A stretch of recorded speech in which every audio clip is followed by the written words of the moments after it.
Hello smart people, কেমন আছেন সবাই? আজকে আমি বলবো আপনাদেরকে রাশিয়াতে স্টুডেন্ট ভিসায় অ্যাপ্লাই করার জন্য কি কি ডকুমেন্টস প্রয়োজন হয়। সো রাইট নাও আমার হাতে দেখতে পাচ্ছেন কিন্তু একটি ফাইল, এবং এই ফাইলের ভিতর আমার অল একাডেমিক ডকুমেন্টস এবং আমার পাসপোর্ট সহ রয়েছে। এবং আমি আজকে এই ভিডিওতে বলবো যে রাশিয়াতে স্টুডেন্ট হিসেবে অ্যাপ্লাই করার জন্য বা প্রসেস শুরু করার জন্য কি কি ডকুমেন্টস আপনাকে শুরুতে রেডি করতে হবে। সো যদি আমি বলি, আপনাকে প্রথমে আপনার পাসপোর্ট রেডি করতে হবে।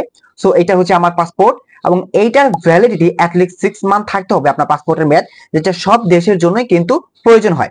সো এরপর আপনার প্রয়োজন হবে all academic documents. All academic documents বলতে আপনার ট্রান্সক্রিপ্ট, আপনার সার্টিফিকেট, সবগুলো অরিজিনাল মেইন কপি প্রয়োজন।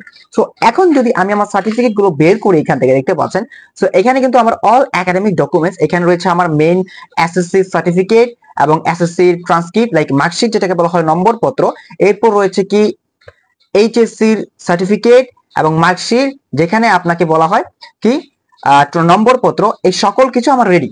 সো যদি আমি বলি এই সব কিছু রেডি করবেন, লাইক আপনার প্রথমে 6টা ডকুমেন্ট লাগবে। 6টা বলতে প্রথমে পাসপোর্ট, এরপর আপনার SSC certificate, transcript and HSC certificate, transcript. এরপর যদি আপনার এনআইডি অথবা জন্ম নিবন্ধন থাকে, যদি জন্ম নিবন্ধন বলতে ডেট অফ বার্থ সার্টিফিকেট, যেমন এই যে দেখতে পাচ্ছেন আমার যেহেতু এনআইডি এখন পর্যন্ত নাই, আমি তৈরি করি নাই, তার জন্য আমি জন্ম নিবন্ধনটা দিয়ে আমি অ্যাপ্লাই করতে পারবো।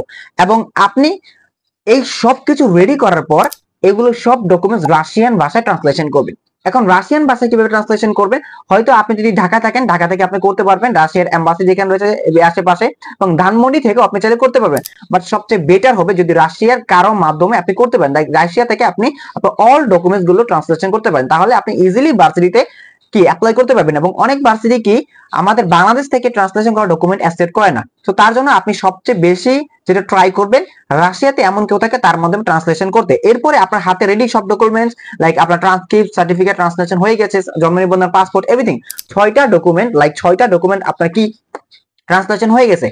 যদি আপনার ট্রান্সলেশন হয়ে যায়, এরপর আপনার কি কাজ? এরপর কাজ ভার্সিটি সিলেক্ট করা, স্টেট সিলেক্ট করা। এরপর ভার্সিটি সিলেক্ট করবেন, স্টেট সিলেক্ট করবেন এবং অ্যাপ্লাই করে দিবেন যে ইনটেকে আপনি যেতে যাচ্ছেন। সো এর জন্য কিন্তু আপনার এই সকল ডকুমেন্টস আগে রেডি করতে হবে। সো আমি কিন্তু অলরেডি অ্যাপ্লাই করে ফেলেছি। আমি এগুলো ট্রান্সলেশন করেছি রাশিয়া থেকে একজনের মাধ্যমে, এবং ধরুন আমার পরিচিত মাধ্যমে, কারোর মাধ্যমে ট্রান্সলেশন করে আমি ভার্সিটিতে অ্যাপ্লাই করে ফেলেছি। সো আমি সবকিছু ডকুমেন্টস রেডি করে কিন্তু তারপর অ্যাপ্লাই করতে পেরেছি। তো আপনারা যারা রাশিয়াতে যেতে চান তারা সকল লাইক আপনারা যারা রাশিয়াতে যেতে চান তারা কিন্তু এই সকল ডকুমেন্টস আগে রেডি করবেন, তারপর রেডি করার পরে আপনারা ভার্সিটিতে অ্যাপ্লাই করবেন। আর সবচেয়ে বেশি ট্রাই করবেন রাশিয়া থেকে ট্রান্সলেশন করার জন্য, এটা বেটার হবে। এরপরে আপনাকে কি কাজ করতে হবে? যখন ভার্সিটি অ্যাপ্লাই করবেন, এরপরে আপনার কাজ হচ্ছে আপনার অফার লেটার, আপনার ইনভাইটেশন আসার পরে আপনাকে মেডিকেল করতে হবে, আপনাকে এমবাসির জন্য প্রিপেয়ার হতে হবে, লাইক আপনাকে এফিডেভিট মেক করতে হবে, আপনার এই সার্টিফিকেট গুলো অ্যাটাস্টেশন করতে হবে, সত্যায়িত করতে হবে। এই সকল কিছু করে আপনাকে এমবাসি ফেসের জন্য প্রিপারেশন নিতে হবে। আর এইটুকুই হচ্ছে প্রসেস আপনার শুরু করার জন্য, মানে লাইক এই ডকুমেন্টস গুলো দিয়ে। এরপর বাকি সকল কাজ করতে হবে আস্তে আস্তে, ধাপে ধাপে।